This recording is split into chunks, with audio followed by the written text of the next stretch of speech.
Everyone, welcome to my YouTube channel. आज का हमारा टॉपिक है preservation of microbes and lyophilization method. Preservation of microbes refer to method used to maintain the viability, purity and characteristic of microbial culture for short or long term use. Proper preservation prevent mutation, contamination और death of organism। अगर हम microbes का proper preservation करेंगे तो हम उसकी viability और purity को मेंटेन कर सकते हैं और उसको लॉन्ग टर्म तक हम स्टोर कर सकते हैं। अगर प्रॉपर प्रिजर्वेशन होगा तो म्यूटेशन होगी, कंटामिनेशन नहीं होगा और डेथ ऑफ ऑर्गेनिज्म को हम प्रिवेंट कर सकते हैं। Importance of microbial preservation, prevent loss of valuable strain.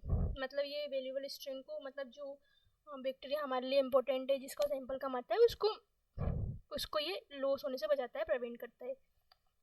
Maintain genetic and biochemical property, और उसकी बायोकेमिकल प्रॉपर्टी और जेनेटिक प्रॉपर्टी को ये मेंटेन करता है।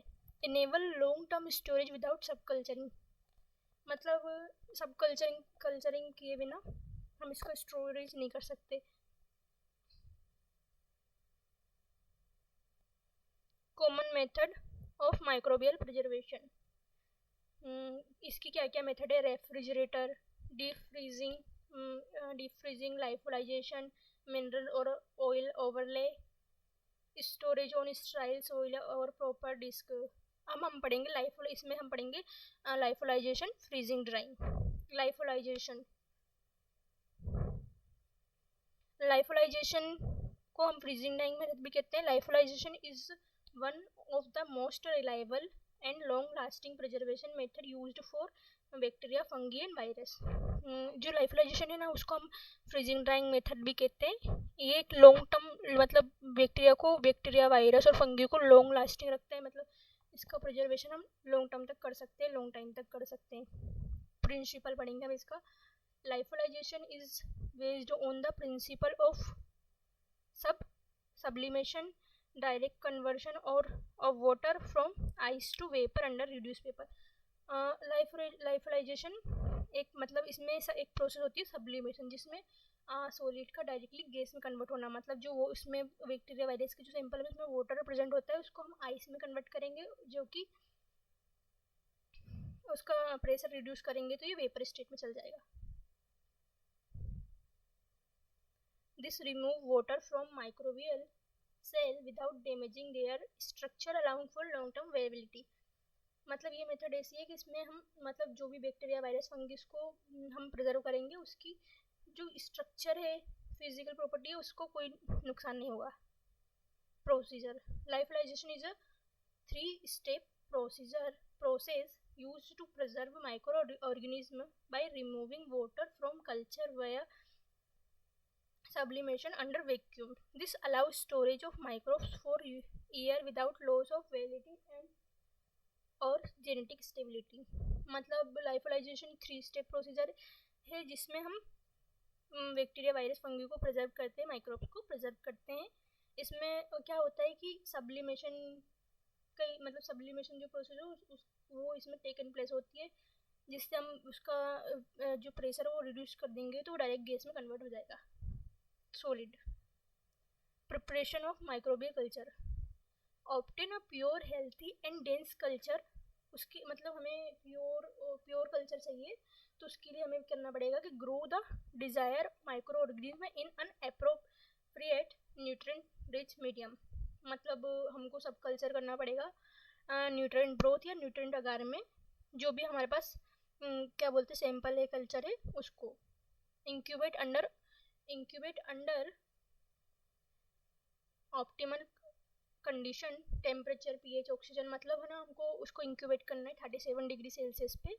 मतलब टेम्परेचर प्रॉपर होना चाहिए, उसका पीएच प्रॉपर होना चाहिए और ऑक्सीजन उसमें होनी चाहिए। Until it reaches the late logarithm early stationary phase when cell are most Webel.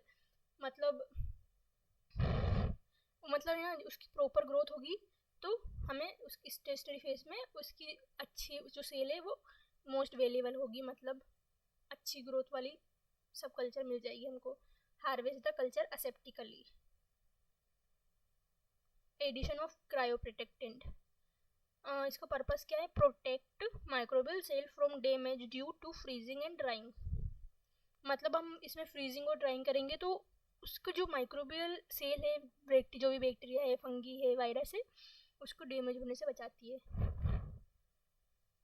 Common क्रायोप्रोटेक्टेंट, इसमें कौन कौन से क्रायोप्रोटेक्टेंट यूज होते हैं? स्किम मिल्क 10 to 20% इसका यूज होता है, सुक्रोज का यूज होता है 5 to 10%, ट्राइहेलोस का यूज होता है, जेलेटिन एंड पेप्टोल सॉल्यूशन का भी यूज होता है।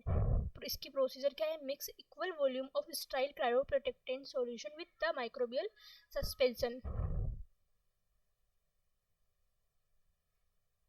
हमको मिक्स करना है equal volume of sterile cryoprotectant solution, मतलब जितना हम माइक्रोबियल सस्पेंशन लेंगे उतना ही हमको क्रायोप्रोटेक्टेंट को दोनों को मिक्स करना है।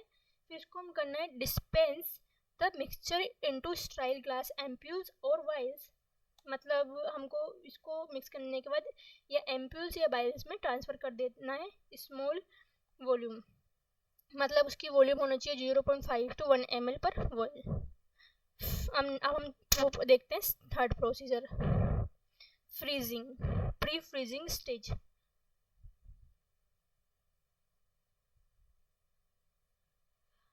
freeze the microbial suspension to convert water into ice before sublimation।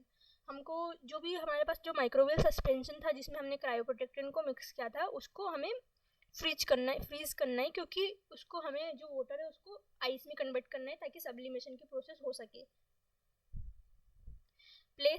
Place step, इसके भी स्टेप देखते हैं क्या है। Place ampoules in deep freezer at -40°C to -80°C और use liquid nitrogen for rapid freezing. मतलब हमको क्या करना है कि इसको डीप फ्रीज करना है, मतलब -40° to -80°C पे।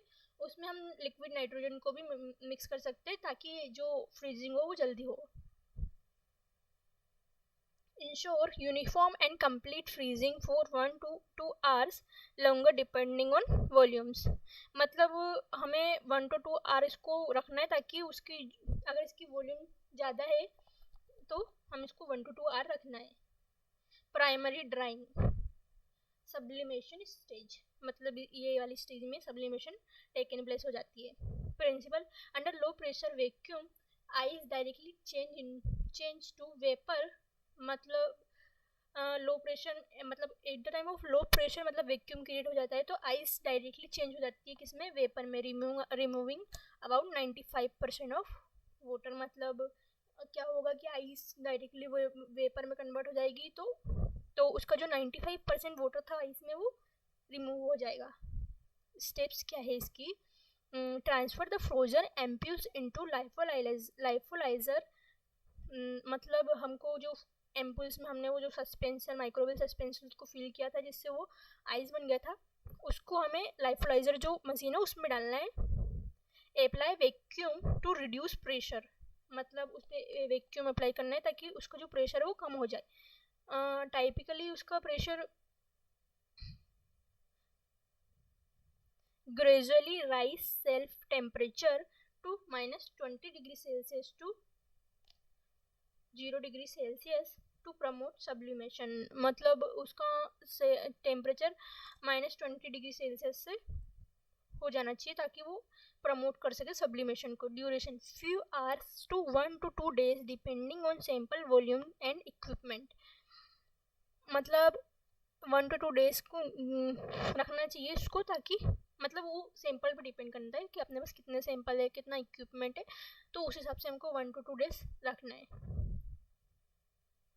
सेकेंडरी ड्राइंग, डिसएब्जॉर्प्शन स्टेज, इसमें क्या होता है कि remove any residual bound water, मतलब जो इसमें क्योंकि 95% वाटर तो निकल जाता है लेकिन इसमें जो भी मॉइस्चर बचा होता है उसको ये निकाल देता है सेकेंडरी ड्राइंग में। इसकी स्टेप्स क्या है?